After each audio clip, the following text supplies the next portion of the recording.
Hello, class. Good afternoon to each and every one of you. I hope you all are doing good and enjoying your days.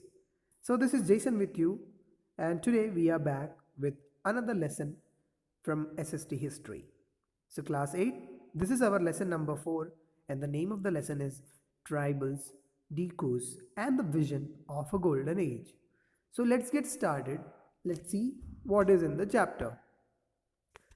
So, initially, we will talk about how did the British rule affect the tribal way of life. So, how did the Britishers affected the life of the tribals? Tribal in the sense, in the Hindi, we can say it as Adivasi. So let's get started. The British rule also affected tribal chiefs. The chief employed administrative and economic powers earlier, but now had to follow the rules laid by the British, pay tributes to the British officers, and stop practicing their traditional functions. New rules and regulations implemented by Britishers changed the life of a tribal people completely. अब इसमें होता क्या है और क्या हुआ हम देख सकते हैं। पहले जो आदिवासी जो लोग थे वो अपने हिसाब से चलते थे, अपने रूल्स एंड रेगुलेशन, उनके कस्टम्स, उनके फेस्टिवल्स, उस अकॉर्डिंग वो सब लोग चलते थे। लेकिन जब ब्रिटिशर्स ने अपना रूल चालू किया तो उनको सभी चीज़ों में उसकी प्रॉब्लम्स आने लगी। वो अपने फंक्शंस, अपने फेस्टिवल्स इंजॉय नहीं कर सकते, ये सब चीज़ें होने लगी और वो उनको टैक्सेस, ट्रिब्यूट्स और जो भी रूल्स जो है ब्रिटिशर्स ने जो बनाए हैं वो उन्हें फॉलो करने पड़ते थे। सो इस तरह से ट्राइबल्स के चीफ्स को प्रॉब्लम्स, अपनी लाइफ व्यतीत करने में प्रॉब्लम्स आने लगी।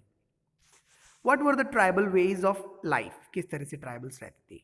They used the natural materials around them to build their shelters and used animal skin for clothing, bedding and blankets. तो किस तरह से रहते थे वो अपने शेल्टर्स, वो नेचुरल मटेरियल से कुछ भी बना लेते थे, जैसे लकड़ी हो गया, गोबर हो गया। तो इस तरह से नेचुरल मटेरियल से वो अपना घर बनाते थे और एनिमल स्किन को वो लोग यूज़ करते थे किसके लिए? अपना गद्दा बनाने के लिए, बेड बनाने, ब्लैंकेट बनाने के लिए या फिर अपने कपड़े बनाने के लिए। They believed that animals were a gift for their use as a way of sustain the tribe and respectfully prayed and thanked those they killed. Men primarily hunted while women dressed and divided the kills for a number of use. So both genders were integral to making their communities function. So जो gents वगैरह जो थे वो शिकार पे जाते थे, ladies वगैरह अपने घर पे बैठ के काम करती थी, वो जो शिकार लेके आते थे उनको डिस्ट्रीब्यूट करते थे, अच्छे से पका के खाते थे। So this were the way of life of the tribals. Now, shifting cultivation. It is also known as Jhum cultivation.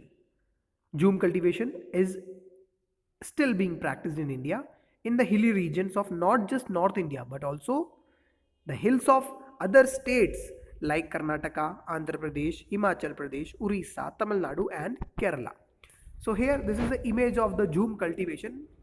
Crops उगा के ये सब कटाई करने के बाद लास्ट में इसको बर्न कर देते हैं ताकि दोबारा जो फसल उगे उसमें या फिर जो दोबारा फसल फार्मर्स जो है वो उगाए वो अच्छी फसल आए। सो इसीलिए ये यहाँ पे उनको बर्न कर देते हैं। So here what it is, this is somewhat like the slash and burn cultivation because the process of clearing the forest before cultivation begins might include burning the existing vegetation. Also, it should be made sure that the same type of crop isn't cultivated in the next cycle. This reduces the fertility of the soil multiple folds. That is the reason it is known as shift cultivation, due to the shifting of crops that need to be done to ensure proper cultivation. तो ये zoom cultivation या फिर जो shifting cultivation इसीलिए होता था because जो ज़मीन है या फिर जो मिट्टी है उसकी उपजाऊ जो है वो जो मिट्टी की जो उपजाऊपन है वो अच्छा बना रहे, इसीलिए ये इस तरह से शिफ्ट कल्टीवेशन या फिर जूम कल्टीवेशन करते थे। एक बार अभी मान लो बाजरे का खेती किया तो उन्होंने नेक्स्ट टाइम बाजरे का खेती की कटाई के बाद वो नेक्स्ट टाइम भी बाजरा ही नहीं लगाएंगे बल्कि कुछ और फसल या फिर कुछ और प्लांट्स या फिर क्रॉप्स वो लगाएंगे ताकि उनकी जो फर्टिलिटी है सॉइल की वो बनी रहे और उनको अच्छा प्रोडक्शन जो है वो मिलता रहे। Here it is, this is the image of the zoom cultivation कि इस तरह से यहाँ पे फसल उगाई फिर उसके बाद जला दिया। अब यहाँ पे कुछ और वो लोग उगाएंगे. Now, hunting and gathering as activities have been with humans for all human developed evolution up to date. For more than 99% of their time on earth, humans have gained their sustenance through animals and plant food that they hunted and gather. जैसा कि आप सब लोगों को पता है, पहले भी या आज के टाइम पे भी हम लोग एनिमल्स के ऊपर या फिर प्लांट्स के ऊपर निर्भर करते हैं. So more than 99% we are depending upon the animals and the plants. Hunting and gathering constitute the oldest human mode of making a living. और ये सबसे पुराना तरीका है एक इंसान को जीने के लिए. And the only one for which there is an uninterrupted record from human beings to present. और आज तक उसके बारे में किसी भी तरह की कोई भी इंटरप्टेड या फिर इंटरप्शन नहीं हुई है. Correspondingly, there has introduction. Not everyone who hunts or gathers is a hunter-gatherer. Hunting and gathering as activities have been with humans for all of human evolution up to date. So हर कोई जो भी फसल काटता है या फिर hunting करता है वो उसे हम हंटर्स नहीं बोल सकते हैं. Settled cultivation. Now we will see about what is settled cultivation. Settled cultivation has also increased with easy availability of the capital and migration of labor from other states. At the same time, communities also rely on schemes and contracts offered by the government as alternate sources of income. Communities close to towns also sell produce from settled agriculture like ginger, fruits, rice and handicraft. So this is the tribal peoples. They are practicing the settled cultivation. That is, अगर आपके पास काम करने के लिए आदमी या फिर लोग कम है तो वो दूसरे शहरों से मंगवाते थे, दूसरे शहरों से लेके आते थे, उनको पैसा देते थे या फिर उनको खाना देते थे, जिस वजह से एक जगह से दूसरी जगह आके वो काम करके जाते थे. Now, how did the arrivals of the British impact the lives of the tribals? The first point is the British wanted the tribals to settle in one place. यानी ब्रिटिशर्स जो थे वो चाहते थे कि जो ट्राइबल्स हैं वो सब लोग एक ही जगह पे सेटल हो जाए, so that it would be easier for them to control us. यानी वो उनके लिए ईजी हो जाए. क्यों? कंट्रोल करने के लिए. एक ही जगह रहेंगे तो ब्रिटिशर्स ज़्यादा अच्छे से कंट्रोल कर पाएंगे. They introduce land settlements for a regular supply of revenue. और उनकी इनकम के लिए लैंड का वो सेटलमेंट करने लगे, हथियाने लगे, उन्हीं को बेचने लगे, उनसे खरीदने लगे. तो इस तरह से सौदा जो है, व्यापार जो है वो करने लगे ब्रिटिशर्स भी. Forests were a source of livelihood for the tribals, and the forest laws formulated by the British had a significant impact on their life. The British had declared all forest as state property and classified certain forest as reserved, and the tribals weren't allowed to cultivate, hunt or gather fruits in these areas. जो forest जो था वो आदिवासियों के लिए बहुत बड़ा main source था अपने खाने पीने का या फिर उनकी खेती बाड़ी करने का या फिर हंटिंग करने का. लेकिन ब्रिटिशर्स आए और उन्होंने एक फॉरेस्ट लॉ बनाया जिसके अंदर सारे उन्होंने क्या कर दिए, गवर्नमेंट के हाथ में वो सारी चीज़ें फॉरेस्ट जो है अपने हथिया लिए. और उसके बाद क्या बोलते हैं, हमारे ट्राइबल जो पीपल है यानी जो आदिवासी जो लोग हैं उनको बोल दिया कि आप यहाँ पे आके बिल्कुल भी हंटिंग नहीं करोगे, आप बिल्कुल भी फूड गैदरिंग नहीं करोगे, फ्रूट्स कलेक्ट नहीं करोगे, यहाँ से अपने जो आपके जो भेड़ बकरियाँ उनको चराने भी नहीं आओगे. ये बिल्कुल एकदम क्या बोलते हैं, प्रोहाइबिटेड कर दिया. So effects on the lifes of the jhum cultivators. और इसके बाद जूम कल्टिवेटर्स की लाइफ भी उस चीज़ के लिए इफेक्ट होने लगी. फॉरेस्ट लॉज बने तो फॉरेस्ट के लिए तो मना हो ही गया था. Effect of trade. अब यहाँ से किसी फसल ज़्यादा होती थी तो एक आदिवासी दूसरी जगह पे जाके बेचता था. तो यानी मान लो यहाँ पे गेहूं की फसल ज़्यादा उग रही है तो दूसरे गांव में किसी और की फसल ज़्यादा उग रही है, तो यहाँ से गेहूं उगा के काट के दूसरे शहर में ले जाता था और वहाँ पे जो चीज़ नहीं मिलती थी वो चीज़ यहाँ पे लेके आते थे. तो ब्रिटिशर्स के आने से इसके जो ट्रेड में जो था वो इफेक्ट पड़ गया. और ट्राइबल चीफ्स वो अपनी खुशियाँ जो है वो क्या बोलते हैं, अपना रीति रिवाज जो है वो नहीं बना सकते थे, उनको भी ज़्यादा काफ़ी प्रॉब्लम्स आई. So this all things have been affected just by the arrival of British, and this impacts the lives of the tribal. Now, अब किस तरह से ट्राइबल्स ने रिबेल किया against the colonial rule. Rebel यानी विद्रोह किया. When the British government in India brought changes in the forest laws, the life of the tribal people affected directly. Various tribes were directly connected to the forest in India. Hence, the new laws and policies affected their lives indirectly.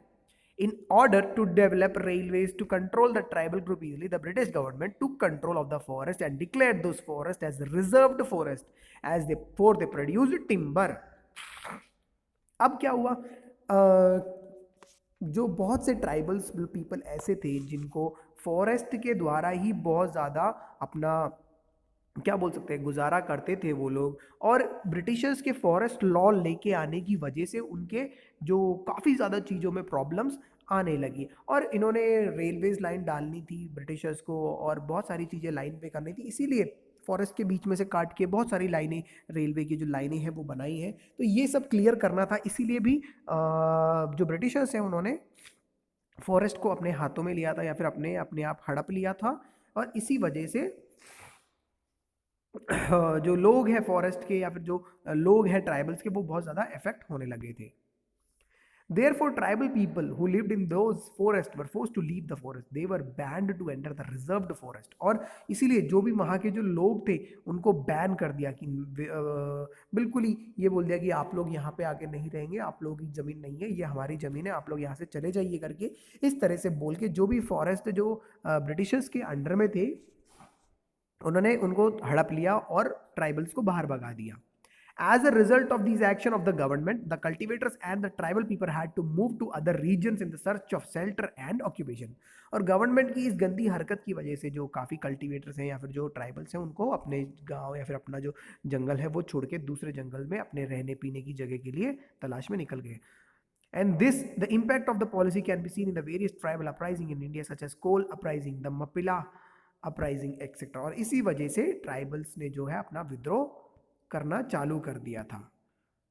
One more thing is there, Birsa Munda upon called upon his people to fight against the exploitive British Raj. जो बिरसा मुंडा जो है वो tribals का chief था एक, जिन्होंने Britishers के खिलाफ आवाज़ उठाई और काफ़ी सारे लोगों को इकट्ठा किया ब्रिटिश राज से लड़ने के लिए। He is still reserved as Birsa Bhagwan by his followers. He died at the age of 25 from cholera. तो वो अभी भी जो ट्राइबल लोग हैं या फिर उसके जो फॉलोअर्स हैं बिरसा के, उनको भगवान जैसा ही मानते हैं, और जो बिरसा है वो 25 साल की उम्र में मर गए थे because of cholera. So let's get into the summary of this lesson. The tribal ways of living is quite different from other existing society. ये जो ट्राइबल जो लोग हैं जो रहते हैं उनका रहने तरीका, खाने पीने का तरीका बाकी लोगों से जो हम जैसे लोग हैं उन सबसे बहुत ही अलग था और है। The tribals practice shifting cultivation, hunting, gathering, herding and rearing animals and settled cultivation in order to sustain themself. और ट्राइबल्स अपने आप को बचा के रखने के लिए क्या क्या करते थे? कल्टिवेशन करते थे, हंटिंग करते थे, गैदरिंग भी करते थे, हर्डिंग यानी चराना भी करते थे, रियरिंग एनिमल भी चराते थे वो, और कल्टीवेशन भी करते थे। With the arrival of the British in India, tribals were pushed into poverty and despair. और क्योंकि ब्रिटिशर्स वहाँ पे आ चुके थे और सारा सब कुछ वो अपने हिसाब से करने लग गए थे, इस वजह से ट्राइबल्स जो लोग थे वो गरीब और बहुत ज़्यादा बेबस हो गए थे। The British introduce land settlement for the permanent supply of revenue from the tribals. और ब्रिटिशर्स ने क्या कौन सा लॉ पास किया? एक settlement for permanent supply of revenue. इससे क्या होता था कि सरकार को आप अपना पैसा दो और सरकार आपको खाना देगी, इस तरह से। They prevented tribals from practising shifting cultivation because it was difficult for them to exert over control over British if they were on a move. अब शिफ्टिंग कल्टीवेशन में जैसे जैसे मैंने आपको बताया था, एक शहर से दूसरे शहर में लोग आते थे उनकी हेल्प करने के लिए, तो वो लोग अपना सारा सामान छोड़ ओड़ के एक जगह से दूसरी जगह आते थे, है ना। तो क्या होता था, ट्राइबल्स एक जगह से दूसरी जगह इस तरह से ट्रैवल करते रहते थे, और ब्रिटिशर्स ने इसी वजह से शिफ्टिंग कल्टीवेशन भी बंद कर दिया ताकि जो ट्राइबल्स हैं वो एक ही जगह पे बने रहे, अलग अलग जगह इस तरह से घूमते ना फिरे, ताकि वो उन पे कंट्रोल कर पाए यानी राज कर पाए। The British rulers declared forest as a state property. उसके बाद क्या किया ब्रिटिशर्स ने? जो फॉरेस्ट थे उसको सरकार की संपत्ति यानी जो स्टेट प्रॉपर्टी है उसको स्थापित कर दी, thus displacing tribals from these forest on which they dependent for survival. और वहाँ से जो ट्राइबल्स हैं, जिन जो गांव जो जंगल में रह के अपना गुजारा करते थे, उनको वहाँ से डिस्प्लेस कर दिया, यानी वहाँ से निकाल दिया। The tribals were often exploited bye traders and money lenders, और जो ट्राइबल्स जो थे वो भी जो ट्रेडर्स हैं, यानी जो व्यापार करने वाले हैं, व्यापारियों से और जो पैसे लेन देन करते हैं, उन वो लोगों के भी काफ़ी शोषण का कारण बनते थे। वो लोग भी उनसे पैसे लेना या फिर सामान लेना, कम दाम देना, ये सब चीज़ें करते थे। With the coming of the British, tribal chief lost the power they previously enjoyed. Britishers के आने से जो ट्राइबल चीफ जो थे, उन्होंने भी जो उनकी जो पावर थी वो भी कम हो गई थी। They were now expected to follow the rules led by the Britishers, और ट्राइबल जो चीफ थे, जो अपना खुद का रूल बनाते थे, ब्रिटिशर्स के आने के बाद उनको अपना रूल खुद से नहीं बना सकते वो, बल्कि ब्रिटिशर्स ने जो रूल बनाए हैं वो उन्हें फॉलो करना पड़ता था। Pay tributes to them and stop practising their traditional functions, उनको टैक्सेस वगैरह जो है, यानी ट्रिब्यूट्स वगैरह जो है वो देने पड़ते थे, और अपना जो भी ट्रेडिशनल फंक्शन है वो भी, उस पर भी सैक्रिफाइस उन्हें करना पड़ा। Birsa Munda was an important tribal figure who fought for the independence of tribal from unjust British rule. Birsa Munda जो है वो ट्राइबल थे एक, और उन्होंने अकेले ने बहुत सारे लोगों को इकट्ठा करके ब्रिटिशर्स के खिलाफ लड़ने के लिए एक टीम, या फिर क्या बोलते हैं, एक लोगों का ग्रुप उन्होंने बनाया, ताकि वो लोग क्या कर पाए, ब्रिटिशर से लड़ पाए। So that is all from our chapter. I hope आप लोगों को समझ में आया होगा। मैंने पूरा बुक में से डिटेल में मैंने इसीलिए नहीं कराया, because if you go by the book it will take 2 to 3 और 3 to 4 days and we don't have that much of time, so that is the reason I took a short notes. I have already shared you this PowerPoint. अब आप इस video को देख के समझिए, अपनी book open करिए, उसको रीड आउट करिए। If you guys have any doubt you can contact me directly और यू कैन व्हाट्सएप मी, और आप लोग इस वीडियो के नीचे कमेंट भी कर सकते हैं, ठीक है। So till then take care, bye bye.